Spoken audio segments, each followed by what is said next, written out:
जब ईरान और अमेरिका का लड़ाई स्टार्ट हुआ था उस टाइम के बाद से ये जो पेट्रोल प्राइसेस है और जो एलपीजी गैस की शॉर्टेज है वो कंटिन्यू बढ़ते ही जा रही थी, जिसके बाद फिर सोशल मीडिया में मानो कि एक बाढ़ सी आ चुकी थी, जहाँ पे सारे लोग यही बता रहे थे कि अब पेट्रोल की और एलपीजी गैस जैसी चीज़ों की बहुत ही ज़्यादा शॉर्टेज होने वाली है, क्योंकि जो ईरान है वो स्ट्रेट ऑफ हार्मोन्स को बंद कर देगा और उसने बंद किया भी, जिसके बाद फिर पूरे देश में पेट्रोल के शॉर्टेज और एलपीजी गैसेस के शॉर्टेज तो देखने को मिले। लेकिन उस टाइम 11 मार्च को प्रधानमंत्री मोदी ने ये कहा था, उन्होंने ये कहा कि देश में पेट्रोल की और एलपीजी गैस की कोई भी शॉर्टेज नहीं है और इसलिए लोगों को यहाँ पे कोई भी अफवाहों में आने की ज़रूरत नहीं है और लोग अफवाहों में आकर के पैनिक मोड में ना आ जाए। लेकिन उसके 2 हफ्तों के बाद मोदी जी ने ये कहा कि अभी के टाइम में एक संकट भरा टाइम है, जहाँ पे क्राइसिस आ रहे हैं और हमें ज़रूरत है कि कोरोना काल की तरह ही इस बार भी हम इस क्राइसिस से एक बढ़िया तरीके से डील करें।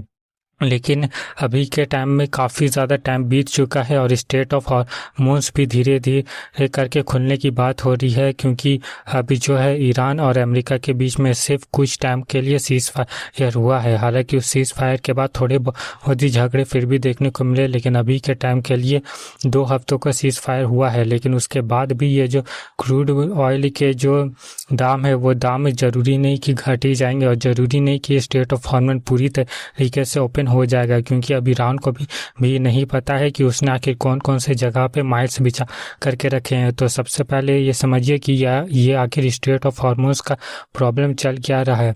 तो सबसे पहली चीज़ कि इंडिया का जो 60% एलपीजी गैस है वो स्टेट ऑफ हार्मोन से आता है और एक बहुत बड़ा तेल का हिस्सा भी स्टेट ऑफ हार्मोन से ही आता है। आधे से ज़्यादा तेल भारत के स्टेट ऑफ हार्मोन से आता है। असल में ये तेल नहीं बल्कि क्रूड ऑयल होता है। अब ये क्रूड ऑयल अपने आप में कोई भी इस्तेमाल में नहीं आता है, लेकिन इस क्रूड ऑयल को हम अलग अलग तरीके से रिफाइन करते हैं, जिसके बाद ये क्रूड ऑयल काम में आता है। ये जो क्रूड ऑयल है उसको सबसे पहले गर्म करने से ये अलग अलग मेटल्स में डिवाइड हो जाता है। जैसे कि इस तरीके के कुछ फैक्ट्रीज होते हैं जहाँ पे क्रूड ऑयल को ले जाया जाता है और उसे बहुत ही हाई टेम्परेचर में एक पाइप के थ्रू गुजारा जाता है, और जब वो बहुत ही ज़्यादा हाई टेम्परेचर में पहुँच जाता है तो उसके बाद फिर वो अलग अलग चीज़ों में सेपरेट हो जाता है।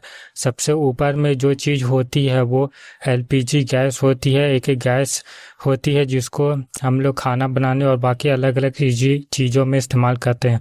उसके नीचे ये थोड़ा बहुत डीजल होता है, उसके नीचे पेट्रोल होता है, फिर कुछ ऐसे पेट्रोलियम होते हैं जो कि फिर कुछ ऐसे डार्क पेट्रोलियम होते हैं जो कि एरोप्लेन वगैरह में काम आते हैं। और इसी तरह से अलग अलग मैटर्स में अलग अलग चीज़ों में ये पूरा का पूरा क्रूड ऑयल जो है वो डिवाइड हो जाता है। और उसके बाद फिर इस क्रूड ऑयल को हम लोग अलग अलग चीज़ों में इस्तेमाल करते हैं, यहाँ तक कि जो सबसे नीचे वाला हिस्सा होता है वो उससे प्लास्टिक बनता है। मतलब कि क्रूड ऑयल का पूरा 100% हम लोग इस्तेमाल कर लेते हैं। लेकिन अब ये जो क्रूड ऑयल है वो क्रूड ऑयल ही आना बंद हो रहा है, वो क्रूड ऑयल की ही शॉर्टेज हो रही है, क्योंकि अब स्टेट ऑफ हार्मोन्स बंद है। अब कुछ लोग यहाँ पे अपना दिमाग लगाते हैं कि स्टेट ऑफ हार्मोन्स बंद है तो फिर सारा का सारा क्रूड ऑयल आके सऊदी अरब के जरिए से आके क्यों दूसरी साइड पहुँचा करके उसे डिलीवर नहीं किया जा सकता। तो सबसे पहली बात कि स्टेट ऑफ हार्मोन से करीब 1 करोड़ बैरल जितना क्रूड ऑयल ट्रांसफ़र होता है, और जो सऊदी अरब का पाइप है उसको अलग अलग रूट से अगर ले जाया जाए तो भी 20 से 25 लाख बैरल से ज़्यादा का ट्रांसफ़र नहीं हो सकता है। मतलब कि अभी भी एक बड़ा सा हिस्सा बाकी रहेगा जो कि ट्रांसफ़र नहीं हो पाएगा। लेकिन उसके बाद भी अगर इसे ट्रांसफ़र कर भी दिया गया तो फिर नीचे में यमन है, और यमन के कुछ ऐसे विद्रोही हैं जो कि शांति से इस टैंकर्स को पास जो कि शांति से इस टैंकर को पास होने के लिए नहीं देंगे। तो इसी वजह से अभी के टाइम में क्रूड ऑयल का प्राइस से हाइक देखने को मिल रहा है। और फिर दूसरी तरफ जो अमेरिका है उसने भी कुछ टाइम के लिए कहा था कि कुछ टाइम के लिए इंडिया जो है वो रसिया से क्रूड ऑयल खरीद सकता है। तो इंडिया ने रसिया से थोड़ा बहुत क्रूड ऑयल खरीदा है, जिसकी वजह से कुछ टाइम के लिए तो ये जो प्राइस हाइक है वो प्राइस हाइक कम होता हुआ नज़र आ रहा है और क्रूड ऑयल के जो दाम है वो इंडिया में थोड़े बहुत स्टेबल होते हुए नज़र आ रहे हैं। तो आज की वीडियो में इतना ही। इसका पार्ट 2 देखने के लिए मेरे चैनल को सब्सक्राइब कर ले और मेरे वीडियो को भी लाइक कर दे। मिलता हूँ इसके पार्ट 2 में, तब तक के लिए गुड बाय।